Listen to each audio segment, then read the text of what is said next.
Evening everyone. তোমরা screen দেখে বুঝেই গেছো আজকে তোমাদের কি পড়াবো। আজকে যেটা তোমাদের পড়াবো সেটা হচ্ছে নদীর সঞ্চয় কার্যের ফলে গঠিত ভূমিরূপ। নদীর মধ্যগতি এবং নিম্নগতিতে যে সমস্ত সঞ্চয়জাত ভূমিরূপ সৃষ্টি হয় সেগুলো সম্বন্ধে আমি আজকে আলোচনা করব। মধ্যগতিতে সঞ্চয় কার্যের ফলে গঠিত একটি উল্লেখযোগ্য ভূমিরূপ হচ্ছে পলল ব্যাজনী। পার্বত্য অঞ্চল ছেড়ে নদী সমভূমিতে এসে পড়লে ভূমির ঢাল হঠাৎ কমে যায়, তাই নদীর গতিবেগ এবং বহন ক্ষমতা উভয়ই হ্রাস পায়। ফলে নদী বাহিত পলি, বালি, কাঁকড় ইত্যাদি পর্বতের পাদদেশে সঞ্চিত হয়ে হাত পাখা আকৃতির যে সঞ্চয়জাত ভূমিরূপ সৃষ্টি করে তাকে পলল ব্যাজনী বলে। যেমন ভারতের কোশি নদীতে বিস্তৃত অঞ্চল জুড়ে পলল ব্যাজনী সৃষ্টি হয়েছে। তোমরা এই চিত্র দেখলে বুঝতে পারবে যে নদী যখন পার্বত্য প্রবাহ থেকে সমভূমি প্রবাহে নেমে আসছে তখন ভূমির ঢাল হঠাৎ কমে যাচ্ছে, ফলে উচ্চ গতি থেকে নিয়ে আসা নুড়ি, কাঁকর, বালি, পলি প্রভৃতি পর্বতের পাদদেশে সঞ্চিত করে হাত পাখের মধ্যেও একটা ভূমিরূপ সৃষ্টি করছে, যেটাকে পলল ব্যাজনী বলে। এবার জেনে নেব পলল শঙ্কু। পর্বতের পাদদেশে ভূমির ঢাল হঠাৎ কমে যাওয়ায় নদী বাহিত বোল্ডার, নুড়ি, বালি, পলি শঙ্কুর আকারে সঞ্চিত হয়। পর্বতের পাদদেশে সঞ্চিত হয়ে শঙ্কু আকৃতির যে সঞ্চয়জাত ভূমিরূপ সৃষ্টি হয় তাকে পলল শঙ্কু বলে। যেমন শিলিগুড়ির অদূরে তিস্তা নদীতে পলল শঙ্কু দেখা যায়। এই চিত্র দেখলেই তোমরা বুঝতে পারবে যে নদী যখন পার্বত্য অঞ্চল থেকে সমভূমি প্রবাহে নেমে আসছে, অর্থাৎ মধ্যগতিতে নেমে আসছে, তখন কি হচ্ছে, ঢালের পার্থক্য হচ্ছে। ফলে পর্বতের পাদদেশে নুড়ি, কাঁকর, বালি প্রভৃতি জমা হয়ে শঙ্কু আকৃতির একটা ভূমিরূপ সৃষ্টি করে, যাকে আমরা বলবো পলল শঙ্কু। তারপরে আমরা জেনে নেব নদী বাঁক বা রিভার বেন্ড বা মিয়েন্ডার সম্বন্ধে। প্রথমে আমরা সংজ্ঞাটা জেনে নিই। মধ্য ও নিম্ন গতিতে ভূমির ঢাল হ্রাস, বোঝা বৃদ্ধি প্রভৃতি কারণে নদীর শক্তি একেবারে কমে যায়। এর ফলে নদী প্রবাহ পথে সামান্য বাধা পেলেই তা অতিক্রম করতে না পেরে এঁকে বেঁকে বা সর্পিল আকারে প্রবাহিত হয়। নদীর এই আঁকাবাঁকা প্রবাহ পথকে নদী বাঁক বলে।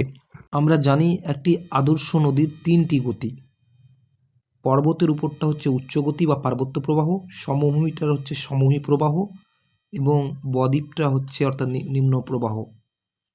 তাহলে কি হয়, নদী যখন পার্বত্য অঞ্চল থেকে নিচে নেমে আসে অর্থাৎ সমভূমি প্রবাহে বা বদ্বীপ প্রবাহে নেমে আসে তখন এই ঢাল কমে যায়।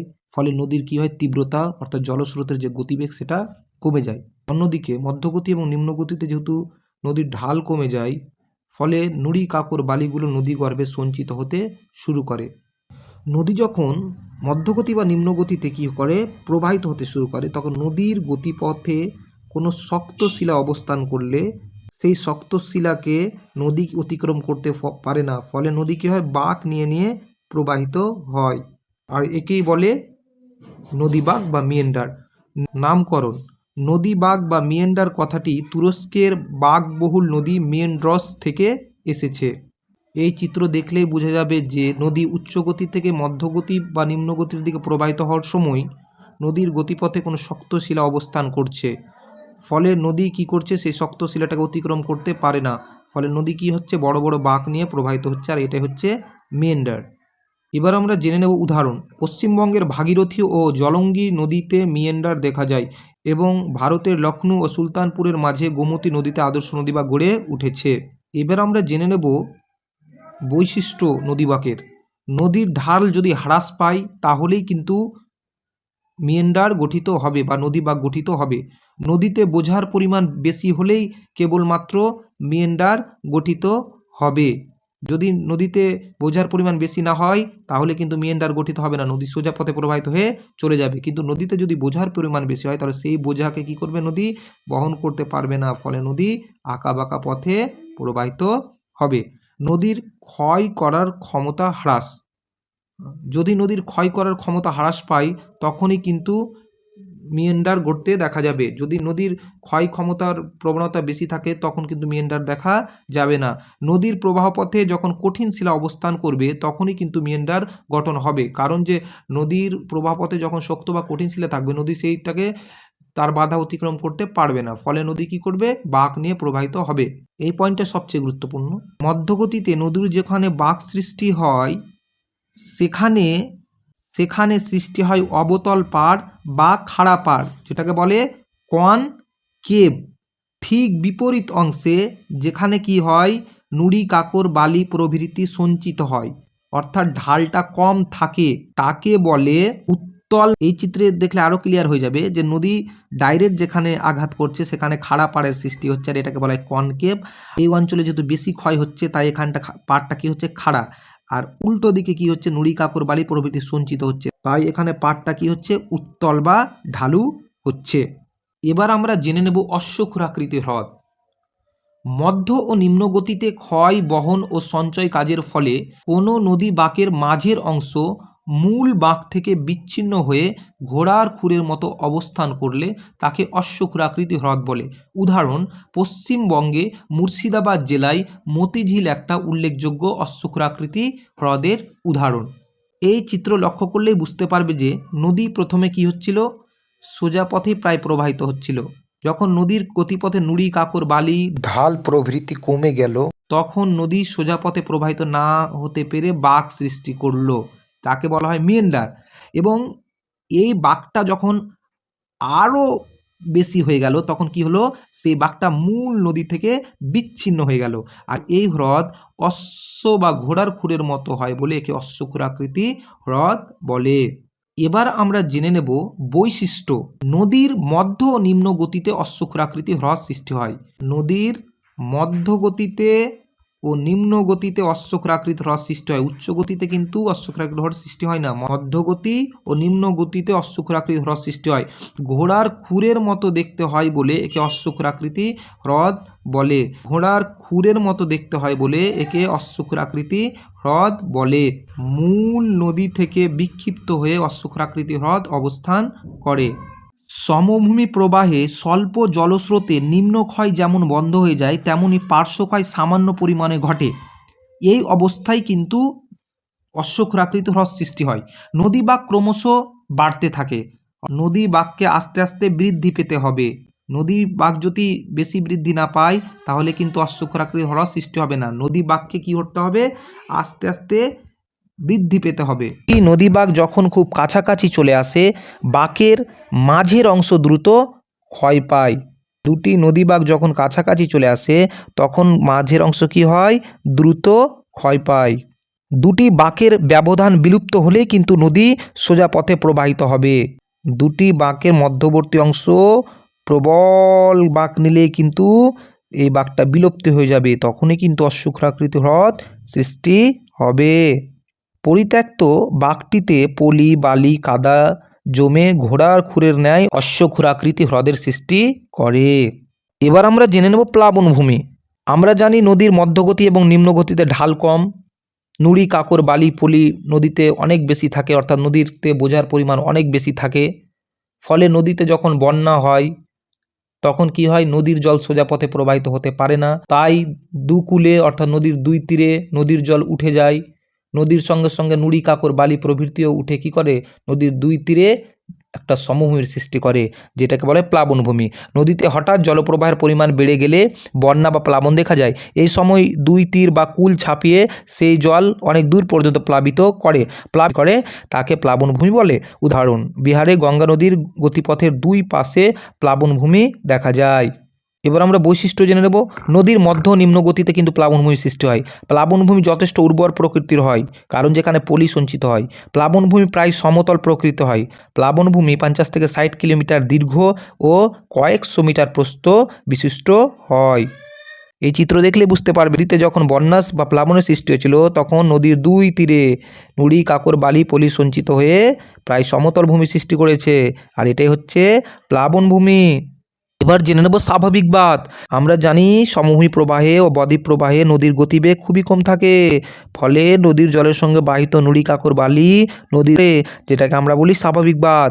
সমভূমি ও বদ্বীপ প্রবাহে নদীর গতিবেগ কম থাকে বলে জলের সঙ্গে বাহিত পলি বালি কাদা প্রভৃতি নদীর দুই তীরে ক্রমশ সঞ্চিত হয়ে যে শৈলশিরা গঠন করে তাকে স্বাভাবিক বাঁধ বলে। আবার এমনও হতে পারে যে বন্যা বা প্লাবনের শেষে নদীর দুই তীরের ছড়িয়ে থাকা জল নদীতে ফিরে এলে নদীবাহিত পলি বালি কাদা প্রভৃতি নদীর গতিপথের সাথে সমান্তরালে সঞ্চিত হয়ে স্বাভাবিক বাঁধ তৈরি করে। আমরা একটু চিত্র লক্ষ্য করলে বুঝতে পারবো যে নিম্ন গতিতে যখন নদীতে হালকা জল থাকে তখন নদীর সঙ্গে বাহিত নুড়ি কাকর বালি নদীর দুই তীরে সঞ্চিত হয়ে কি করে, স্বাভাবিক বাঁধের সৃষ্টি করে। আবার এই মতো হতে পারে নদীর সঙ্গে বাহিত নুড়ি কাকর বালি প্রভৃতি বন্যার সময় দুই তীরে উঠেছিল এবং প্লাবন যখন কমে আসছে নদীর সঙ্গে ফিরে আসা বাহিত নুড়ি কাকর বালি সঞ্চিত হয়েও কিন্তু স্বাভাবিক বাঁধ গঠন করতে পারে।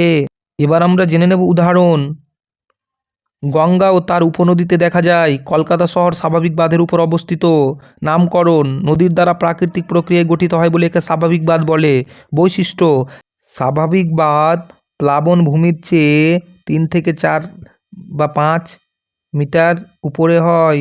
স্বাভাবিক বাঁধ নদীপথের সমান্তরালে সৃষ্টি হয়। স্বাভাবিক বাঁধ বন্যা নিয়ন্ত্রণে সাহায্য করে, অর্থাৎ নদীর জল যদি বেড়ে যায় তাহলে স্বাভাবিক বাঁধ কী করে, নদীর জলকে ভূমির দিকে যেতে বাধা দেয়। স্বাভাবিক বাঁধের পশ্চাতে অনেক সময় জলাভূমি সৃষ্টি হয়।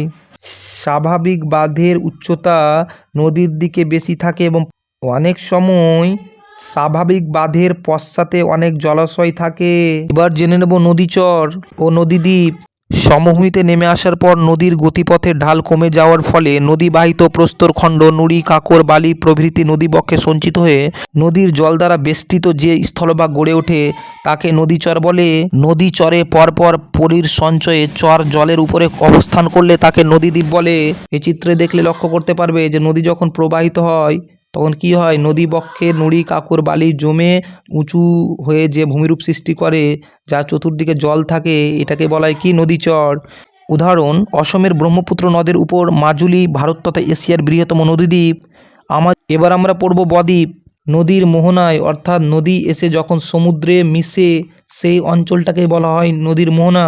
আর নদীর মোহনায় সংলগ্ন অংশে নদী প্রায় সমুদ্র সমতলে নেমে আসে, ফলে নদীর স্রোতের বেগ একেবারেই কমে যায়, ফলে নদীবাহিত পলি, বালি, কাদা প্রভৃতি সর্বাধিক সঞ্চিত হয়ে মাত্রাহীন বয়ের মতো ভূমিরূপ সৃষ্টি করে। একে বলা হয় বদ্বীপ। গঙ্গা, ব্রহ্মপুত্র প্রভৃতি নদীতে বদ্বীপ দেখা যায়, তবে গঙ্গা, ব্রহ্মপুত্র বদ্বীপ পৃথিবীর বৃহত্তম বদ্বীপ। স্ট্যালারের মতে যখন একটি নদী কোনো স্থির জলাশয়ে পতিত হয়ে সেখানে নুড়ি, পলি, বালি, কাদার সঞ্চিত করে তাকে বদ্বীপ বলে। এবার আমরা জেনে নেব বদ্বীপ সৃষ্টি কিভাবে হয়। যেখানে নদী সমুদ্রে এসে মিলিত হয় সেখানে যেহেতু নদীর ঢাল অনেক কম থাকে, ফলে সেখানে নুড়ি, কাকর, বালি, পলি প্রভৃতি সঞ্চিত হয়ে ব আকৃতির ভূমিরূপ সৃষ্টি করবে, যাকে বলা হয় ডেল্টা বা বদ্বীপ। অতএব বদ্বীপ নদীর মোহনার কাছে গড়ে ওঠে। সূক্ষ্ম বালি, পলি, কাদা জমে বদ্বীপ সৃষ্টি হয়। নদীর বোঝার পরিমাণ বেশি থাকবে তখনই কিন্তু বদ্বীপ সৃষ্টি হবে। নদীতে বোঝার পরিমাণ যদি খুব কমে যায় তখন কিন্তু বদ্বীপ সৃষ্টি হবে না। জোয়ার ভাটার তীব্রতা কম হতে হবে। যদি জোয়ার বেশি হয় তাহলে কি হবে, সব নুড়ি, কাকর, বালিকে সমুদ্রে নিয়ে চলে আসবে, ফলে যে নদীর মোহনায় বদ্বীপ সৃষ্টি হতে হবে সেখানে জোয়ার ভাটার তীব্রতা অবশ্যই কম হতে হবে। এবার জেনে নেব যে বদ্বীপ নামকরণ কে করেন। নীল নদের মোহনায় ত্রিকোণাকার ভূমি দেখে ঐতিহাসিক হেরোডোটাস গ্রিক অক্ষর ডেল্টার সঙ্গে তুলনা করে নাম দেন বদ্বীপের ডেল্টা। এই চিত্র দেখলে লক্ষ্য করতে পারবে যে নদী যখন সমুদ্রের এসে মিলিত হচ্ছে অর্থাৎ মোহনার কাছে তখন ঢাল কমে যাচ্ছে, ফলে নুড়ি, কাকর, বালি, পলি প্রভৃতি সঞ্চিত হয়ে বদ্বীপ সৃষ্টি করছে। এবার জেনে নেব খাড়ি কি। নদীর বদ্বীপ সংলগ্ন অংশে প্রশস্ত নদীর মোহনাকে খাড়ি বলে। একে টাইডাল মাউথও বলে। এই চিত্র দেখলে বুঝতে পারবে যে নদী যখন সমুদ্রের দিকে আসছে ফলে কি হয়, নুড়ি, কাকর, বালি, পলির পরিমাণ কম থাকে, অন্যদিকে এই নদীতে জোয়ার ভাটার প্রকোপ বেশি, ফলে মোহনায় নুড়ি, কাকর, বালি, পলি সঞ্চিত হতে পারে না, ফলে ফানেল আকৃতি এক ধরনের ভূমিরূপ সৃষ্টি হয় যাকে খাড়ি বলে। এবার সৃষ্টি কিভাবে হয় জেনে নেব। নদী মোহনা অঞ্চলে জলস্রোতের বেগ বেশি থাকলে খাড়ি সৃষ্টি হয়। নদীতে যদি স্রোতের বেগ বেশি থাকে তাহলে কি হবে, নদী যদি একটু নুড়ি, কাকর, বালি থাকেও তাহলে একবারে ডাইরেক্ট সমুদ্রে নিয়ে চলে আসবে, অর্থাৎ মোহনায় নুড়ি, কাকর, বালি জমতে পারবে, ফলে খাড়ি সৃষ্টি হবে।